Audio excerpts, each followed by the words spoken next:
Kaseng Nyautrap Youth Council nang Thamai Circle menta kasi balang ka aleban bu ka jingtho show menteri ketanat puli puthi ba la kemen rembui hakabaya dei bat kisamla puli kiblawan pai na kari Ukraine bat kerpa di menteri ketanat puli hakajilla paunle ee na kabenta kisamla puli kibla duno ya kajing puli jengki namar kajingjor kathma Ukraine kumta na kalian jo kaseng kalawan bat kerpa di menteri ba unyakran ban penrung no iki Shik School ba University ki badan ha India si education sal si tak si lawan bandu ya kajingtho kamat di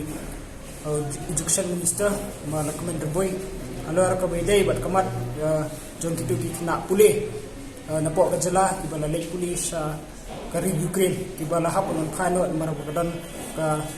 conflict situation hang dai hakatai gari kabala penbore ki kena namta ka jingskan ka juki ban khano tang stang puar hapdang ka pulih sa kali jela ka jungi nagleng kaseng bila penpau lembaga jingtho pensmo daga jingtho sa education minister lor kabaidai bat ka jinge pat jong ki kena pulih ki balawan mar bala kini ki kena pulih le se ki budan ka first minister le se ki budan ka first year ka sekenya le kunjuru ki bansa pendep ya ka kurs ka jong ki ada ki miok su ben beteng dari bani pas tai kari kan long ka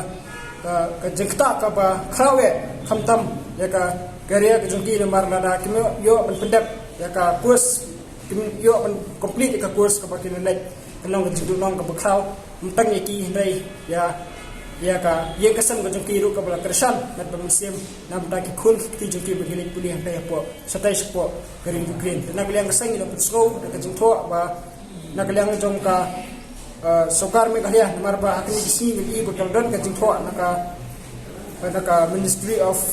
Education jo kesokar India ro ban kaldan ka jengkerpat na kini ki samla pulih jo ka dari India ki balik pulih stage po kari Ukraine ban kin accommodate lam na kini ki kena hangni hapo ki university ski budan hapo kari India na kaliang kesang sngo bala na sim tangka initiative kam ka initiative na state government kanong ka ba ro ban accommodate na ki kena pulih na po ka jalam kaliya jungi numar ba di bubuni ki kena pulih ki balik hantai hapo ka satai po di Ukraine ki bubun ki kena medical ki power jarmut ki kena hapo kari India ki balalai ban pulih talada na kaliang ka state government kamsim ka initiative ban communicate sa ka Ministry of Education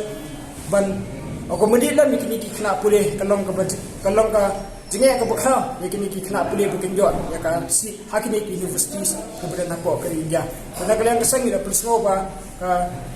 Sokar Meghalaya kadai ban Shimla ek initiative Mardori menjekran bat ka Ministry of Education ban kumno ban penyo admission yang kini kena pulih ki balawan phan ki Ukraine ki bum Shimla yo ban pendap su nak jing pulih mar bakadan kataka conflict situation hata ko ka Ukraine ila bersang banyak kendu education minister ila phone ye ni mar bakadan ka session nyimban sie ba wan dua datang kaji kuat marka isu kalau urgent ban kanum langsung ban pensam nama rangi dan pensam do ban bu kaji kuat ya se ki kena pulih nak jelal se ki kena pulih nak kari India ki la banyak aksi drela ka Islam ka initiative pat nak yang jong state government ban recommend ki kena jong state kan senjenge ki banyak ya kasi balasi kan penduduk nong ki jika dia haborok